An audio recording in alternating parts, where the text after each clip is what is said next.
வெள்ளுடை வேந்தர் என்று உலகத்தாரால் அறிமுகப்படுத்தப்பட்ட தென்னிந்திய நல உரிமைச் சங்கம் என்ற திராவிடர் இயக்கத்தை முதலாக உருவாவதற்கு தலைமையேற்ற அவர்கள் தர்பிட்டி தியாகராயர் அவர்களுடைய வரலாற்று பெருமை மிகுந்த ஒரு வாழ்வை அமைத்த அவருடைய பிறந்த நாள் என்று.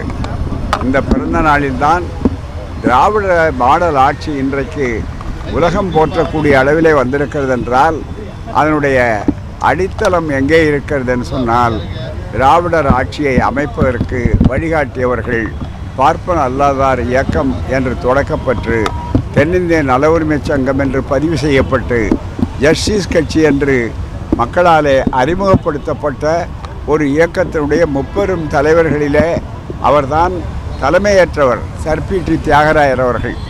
1916 பார்ப்பனர் அல்லாதார் கொள்கை அறிக்கை என்ற பெயராலே நான் பிராமின் மேனிஃபெஸ்டோ என்று உருவாக்கி அதன் மூலம் கல்வி உத்தியோகத்துறையிலே எப்படியெல்லாம் நம்முடைய உரிமைகள் வாய்ப்புகள் மறுக்கப்பட்டன என்பதை புள்ளிவிவர ரீதியாக எடுத்து சொல்லி தெளிவுபடுத்தி ஒரு பெரிய இயக்கத்தை உருவாக்கிய பெருமை அவருக்கும் அவரை சார்ந்த தளபதிகளாக இருக்கக்கூடிய சிஎம் நாயர் அவர்களுக்கும் நடேசனார் அவர்களுக்கும் உரியது. அப்பேற்பட்டவர் போட்ட அந்த அடித்தளம்தான் அதற்கு அப்புறம் பல ஆண்டுகள் கழித்தும் கூட 17 ஆண்டுகள் அவர் ஆண்டவுடனே மற்றவர்கள் சொன்னார்கள் இந்த கட்சியை குழி தோண்டி புதைத்து விட்டோம் என்று. ஆனால் பேரறிஞர் அண்ணா அவர்கள் வந்தபோது தெளிவாக சொன்னார், இல்லை அதனுடைய பேரன்தான் நான் மீண்டும் ஆட்சி அமைத்திருக்கிறேன் என்று அவர்கள் 67 சொன்னார்கள். அதை தொடர்ந்து கலைஞர் அவர்கள் அந்த ஆட்சியினுடைய பெருமையை சாதனைகளை பெயர்த்தினார். அவருக்கு பிறகு அதை மேலும் திராவிட மாடல் ஆட்சியாக்கி இன்றைக்கு இந்தியாவை திரும்பி பார்க்கக்கூடிய ஒரு அற்புதமான ஒரு ஆட்சியை இன்றைய முதல்வர் ஸ்டாலின் அவர்கள் அளித்து வருகிறார்கள். எனவே ஒரு நீண்ட பாரம்பரியத்திற்கு அடித்தளமாக காரணமாக இருந்து அடிக்கட்டுமானத்தை உருவாக்கிய அந்த மாபெரும் தலைவருடைய பிறந்த நாளிலே மீண்டும் தமிழ் மண்ணிலே திராவிட மண்ணிலே பெரியார் அவர்கள் தந்தை பெரியார் அவர்கள் அதனை ஒருங்கிணைத்து ஜஸ்டிஸ் கட்சியும் சுயமரியாதை இயக்கமும் திராவிடர் கழகமாகி திராவிடர் கழகம் பிறகு இரட்டை குழல் துப்பாக்கியாக திராவிடர் கழகம் திராவிட முன்னேற்ற கழகம் என்று வளர்ந்த ஒரு அரசியல் சரித்திரத்தின் துவக்கத்திற்கு உரியவர்தான் இன்றைக்கு சிலையாக மட்டுமல்ல நமக்கு வழிகாட்டக்கூடிய சீலமாகவும் இருக்கக்கூடிய சர்பிட்டி தியாகராயர் அவர்கள்.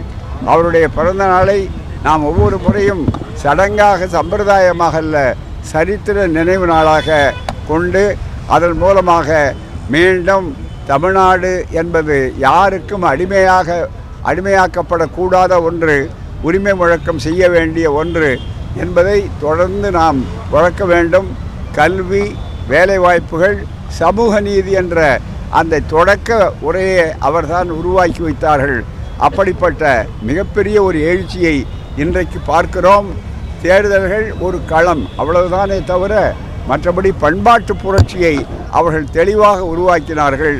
அதை தொடர்வோம், சூளுரைப்போம், சுயமரியாதை உணர்வை பெறுவோம். தமிழ்நாடு அவர்கள் வழியிலே என்னென்னைக்கும் வீறு நடை வேக நடை போட்டு எழுச்சியை உருவாக்கும். இதுதான் இன்றைய செய்தி. மே 4ஆம் தேதி தேர்தல் முடிவை எப்படி எதிர்பார்க்குறீங்க? 2006 விஜயகாந்த் பிரிச்சது மாதிரி 2026 விஜய் பிரிச்சிருவாரு, தனிப்பெரும்பான்மை எந்த கட்சிக்கு வராது, அதனால கூட்டணி ஆட்சிக்கு வாய்ப்பு அப்படிங்கிற மாதிரி சொல்றாங்க. 2006 தான் நிறுத்திக்கிட்டாங்க. ஆனால் அவர்கள் கொஞ்சம் முன்னால் போகணும். முன்னால் போனால் அதாவது 1971 இருக்குது. அந்த 71ல் 184ன்னு வரலாறு படைச்சது. ஐயோ போயிட்டார் திமுக ஆட்சி வராது அப்படின்னு ஆர்வலம் கணிந்தவர்களெல்லாம் அடையாளம் தெரியாமல் ஓடிவிட்டார்கள். துண்டை காணும் துணியை காணும்னு சொல்லி. அப்படிப்பட்ட நிலை 4ஆம் தேதிக்கு பிறகு வரும். இதே இடத்தில் வருவார்கள். தியாகராயருக்கு திராவிட ஆட்சி மாலையிடும். அதுதான் அந்த மாலை தான் மீண்டும் ஸ்டாலின் கோட்டை என்பதுதான் அந்த மாலை. அதுதான் சிறப்பானது. அது இந்த ஆண்டில் விரைவில் காணுவீர்கள். கோட்டை சென்னை கோட்டை திமுக கூட்டணிக்கு, மணக்கோட்டை மற்ற அணிகளுக்கு. அவ்வளவுதான். பார்த்து